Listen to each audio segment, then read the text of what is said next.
Welcome again friends to defence तैयारी। आज का वीडियो हमारा कुछ स्पेशल होने वाला है because we are going to cover all the constitutional bodies in India. यानी भारत के जितने भी संवैधानिक निकाय हैं उन सभी को हम आज के वीडियो में कवर करने वाले हैं। सिंस ये जो हमारे कॉन्स्टिट्यूशनल बॉडीज़ हैं वो ऑलमोस्ट 20 हैं, तो उनको एक ही वीडियो में कवर करने में काफ़ी लेंदी हो जाएगा, इसलिए हम उनको पार्ट्स में कवर करने वाले हैं। So today is the part 1 of the series. So first of all, what is a constitutional body? आखिर संवैधानिक निकाय होता क्या है? ऐसी कोई भी बॉडीज जिनका फॉर्मेशन हमारे इंडियन कॉन्स्टिट्यूशन में मेंशन किया गया है, यानी हमारी जो भारत संविधान है उसमें उस बॉडी के बारे में मेंशन किया गया है, तो उनको कॉन्स्टिट्यूशनल बॉडीज कहा जाता है। Those body whose formation is prescribed by the Indian constitution itself are known as the constitutional body. They derive their powers and authorities from the Indian constitution. यानी जो संवैधानिक निकाय होती हैं उनकी जितनी भी पावर्स होती है, अथॉरिटी होती है, वो डायरेक्टली इंडियन कॉन्स्टिट्यूशन यानी भारतीय संविधान से मिलती है उन्हें। A constitutional amendment is often required to change any powers or functions related to such bodies। यानी जो हमारी कॉन्स्टिट्यूशनल बॉडीज़ होती है, जो उनकी ताकत होती है और जो उनके फंक्शंस होते हैं, अगर उनमें कोई भी चेंज करना है गवर्नमेंट ऑफ इंडिया के द्वारा या स्टेट गवर्नमेंट के द्वारा, तो उसके लिए एक कॉन्स्टिट्यूशनल अमेंडमेंट जो पूरा प्रोसीजर है हमारा, पार्लियामेंट्री प्रोसीजर है जो अमेंडमेंट का, उसको पूरा फॉलो करना पड़ता है अगर कोई भी चेंज करना है उनके कॉन्स्टिट्यूशनल बॉडीज़ के पावर और फंक्शंस में। See this is the list of all the constitutional bodies in India, जिसमें उनके name and articles under which they are mention in the Indian constitution is given. और if you want you can pause the video and check out the same. First constitutional body, the attorney general of India, Bharat के महान्यायवादी। So under article 76 of the Indian constitution attorney general के बारे में mention किया गया है, यानी भारत के संविधान के अनुच्छेद 76 में हमारे जो भारत के महान्यायवादी हैं उनके बारे में बताया गया है, उनका वर्णन किया गया है। उनको इंडिया का हाईएस्ट लॉ ऑफिसर कंसिडर किया जाता है और he is appointed by the president and hold office during his pleasure. यानी जो हमारे अटॉर्नी जनरल हैं उनका appointment directly by the president किया जाता है और इनका देखिए कोई यूजुअली कोई फिक्स टेन्योर मेंशन नहीं किया गया है, तो इनका जो टेन्योर है वो अकॉर्डिंग टू प्रेसिडेंट सेट किया जाता है। A person who is qualified to be appointed as a जज of Supreme Court is eligible for the office of attorney General. यानी ऐसा कोई भी व्यक्ति जो सुप्रीम कोर्ट के जज बनने के लायक है वो अटॉर्नी जनरल ऑफ इंडिया बन सकता है। Now we will see the functions of attorney general, कि जो अटॉर्नी जनरल है महान्यायवादी उसके क्या फंक्शंस हैं। First, to advise the government on the legal matters refer to him by the president. यानी जो भारत की सरकार है उसको लीगल मैटर्स में यानी न्यायिक जितने भी मुद्दे हैं उनमें एडवाइस करना उसको। To appear on behalf of government of India in Supreme Court in all the cases concerning the government. यानी सुप्रीम कोर्ट में अगर कोई भी केस चल रहा है जिसकी पार्टी गवर्नमेंट ऑफ इंडिया है, तो वहाँ पर को जो गवर्नमेंट ऑफ इंडिया को जो रिप्रेजेंट करेगा वो हो गया हमारा अटॉर्नी जनरल। और to represent the government in the references made by the president to the Supreme Court under article 143। See पहले तो आर्टिकल 143 कहता क्या है? Power to the president to consult Supreme Court, यानी कोई भी लीगल मैटर होता है उसमें राष्ट्रपति हमारी जो सुप्रीम कोर्ट है उससे कंसल्ट कर सकता है। इसको आर्टिकल 143 को सुप्रीम कोर्ट का एडवाइजरी ज्यूरिसडिक्शन भी कहा जाता है। इसमें भी जो अटॉर्नी जनरल है वो गवर्नमेंट का को रिप्रेजेंट करता है इस सिनारियो में भी। To appear in the High Court in the cases concerning government of India when required. यानी जिस तरीके से सुप्रीम कोर्ट में था उसी तरीके से अगर हाई कोर्ट में भी किसी भी स्टेट के हाई कोर्ट में अगर गवर्नमेंट ऑफ इंडिया एक पार्टी है तो वहाँ पर को भी अटॉर्नी जनरल उनको रिप्रेजेंट करेगा। Rights of attorney general, attorney general has the right to audience in all the courts in the territory of India. यानी जो अटॉर्नी जनरल है वो इंडियन टेरिटरी के अंदर किसी भी कोर्ट में एज एन ऑडियंस जा सकते हैं। He has the right to speak and take part in the parliamentary proceedings, however he doesn't enjoy the right to vote. से ये इम्पोर्टेंट एक इम्पोर्टेंट राइट हो जाता है उनका कि वो किसी भी जो पार्लियामेंट्री प्रोसीडिंग है यानी संसद की किसी भी कार्रवाई में का एक हिस्सा बन सकते हैं, वहाँ वो बोल सकते हैं और उनका वो एक पार्ट ले सकते हैं, लेकिन उनको राइट टू वोट अलाउड नहीं है। All the privileges and immunities available to the member of parliament are granted to the attorney General, यानी जितने भी एक एमपी को प्रिविलेजेस मिलते हैं, इम्यूनिटीज़ मिलती हैं, वो सभी हमारे अटॉर्नी जनरल को भी मिलती है। अगर if you want to look the privileges which are granted to the MP, तो आप इंडियन कॉन्स्टिट्यूशन के आर्टिकल 105 को कंसल्ट कर सकते हैं। वहाँ पर आर्टिकल 105 में पार्लियामेंट्री प्रिविलेजेस को मेंशन किया गया है। नाउ तो हमारे करंट 15th अटॉर्नी जनरल हैं वो हैं के Venugopal. Now the next, comptroller and auditor general of India, यानी भारत के नियंत्रक और महालेखा परीक्षक।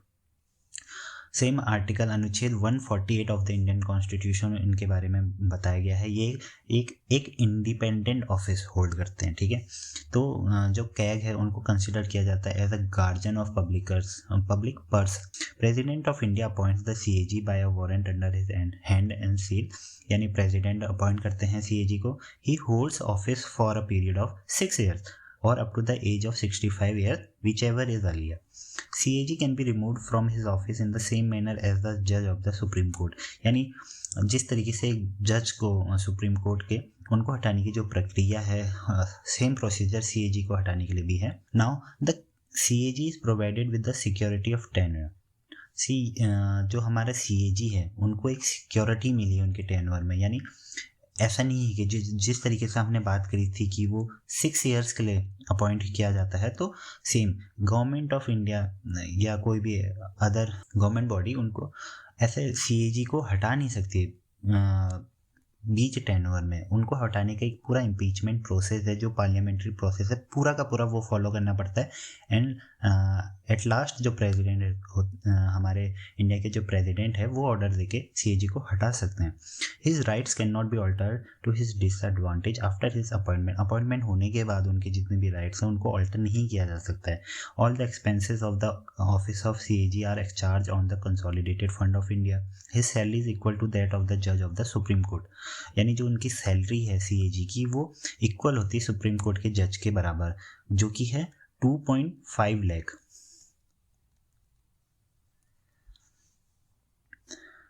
Now next, the functions of CAG, यानी जो CAG हैं उनके क्या फंक्शंस हैं।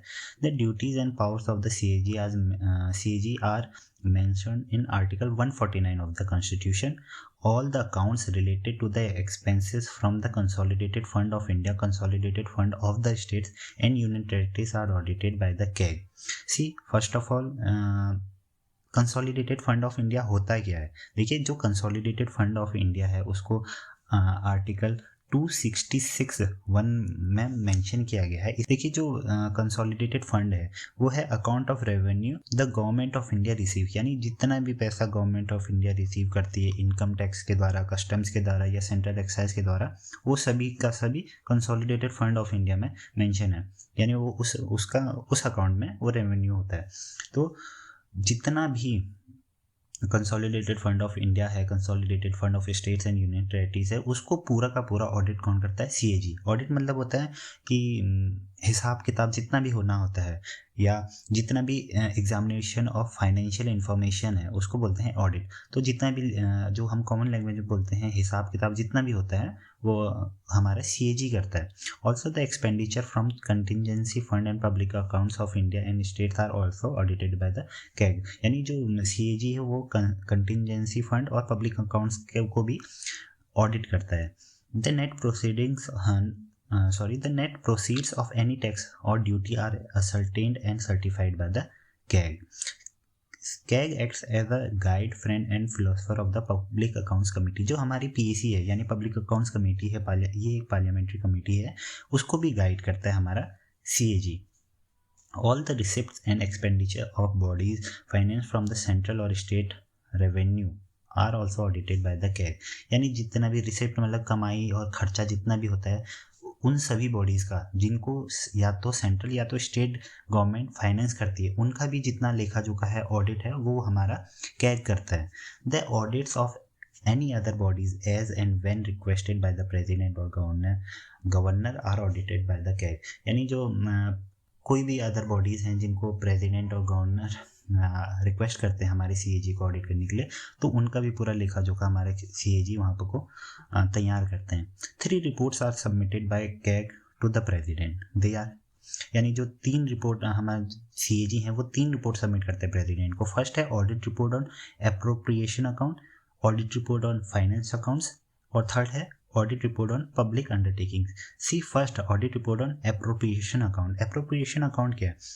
देखिए, एप्रोप्रिएशन मतलब होता है किसी भी प्रकार का जो स्पेशल अमाउंट किसी भी डिपार्टमेंट, जो सरकार किसी भी डिपार्टमेंट किसी भी बॉडी को अलॉट करती है, वो एप्रोप्रिएशन के अंदर में आता है। तो उसको भी हमारा जो CAG वो ऑडिट करते हैं, वो पहली रिपोर्ट तैयार करते हैं। नेक्स्ट है फाइनेंस अकाउंट। फाइनेंस अकाउंट में पूरा लेखा जोखा, जितना खर्चा है और जितना गवर्नमेंट की अर्निंग है, उन सभी का लेखा जोखा भी इसमें ऑडिट, इस चीज़ में ऑडिट किया जाता है। और थर्ड है audit report on public undertaking, यानी PSUs, जितने भी PSUs हैं हमारे, तो उनका भी पूरा ऑडिट CAG द्वारा तैयार किया जाता है और इसकी रिपोर्ट प्रेसिडेंट को सबमिट की जाती है। नेक्स्ट है क्या इंपॉर्टेंट है CAG के। देखिए, सबसे पहले तो CAG पूरी जिस तरीके से लेखा जोखा कर रहे हैं, जिस तरीके से उनको गार्जियन ऑफ इंडियन पर्स कहा जाता है, तो एक गवर्नमेंट की अकाउंटेबिलिटी को सिक्योर करते हैं। जो हमारे एग्जीक्यूटिव बॉडी है पार्लियामेंट की, यानी जो कार्यपालिका है, जो पूरा खर्चा कर रही है, जो इंडियन जितना भी टैक्स कलेक्ट करके, रेवेन्यू कलेक्ट करके जितनी भी अर्निंग होती है गवर्नमेंट की, उसको जिस तरीके से खर्चा कर रही है, कितना बच रहा है और कितना गलत यूज़ हो रहा है, ये पूरा का पूरा CAG अपने एक रिपोर्ट से तैयार कर सकता है। और ये अनबायस्ड है। जैसे कि हमने पढ़ा था कि जो CAG का ऑफिस होता है वो एक इंडिपेंडेंट ऑफिस होता है। तो जितना भी खर्चा है गवर्नमेंट का, अगर किसी भी प्रकार का गलत यूज़ हुआ है या कोई अनआइडेंटिफाइड एक्सपेंडिचर है, वो सारा का सारा CAG की रिपोर्ट में सामने आ जाता है, पार्लियामेंट के सामने। The CAG act as an agent of the parliament is responsible only to the parliament, यानी कि जो संसद है उसी को ही रिस्पॉन्सिबल है।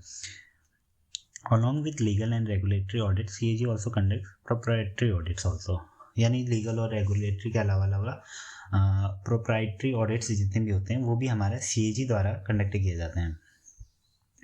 Now the 14th controller and auditor general of India, जो हमारे 14th CAG हैं वो है हमारे गिरीश चंद्र मुर्मू। नेक्स्ट है advocate general of the state, यानी राज्य के महाधिवक्ता। फर्स्ट ऑफ ऑल, जैसा हमने कि पढ़ा था, अटॉर्नी जनरल, जो अटॉर्नी जनरल थे वो थे highest legal officer of the country. उसी प्रकार से एडवोकेट जनरल ये हाईएस्ट लॉ ऑफिसर होते हैं किसी भी स्टेट के। जो फंक्शन हमारे अटॉर्नी जनरल का भी हमने पढ़ा था, सेम वही फंक्शन एडवोकेट जनरल का भी होता है स्टेट में।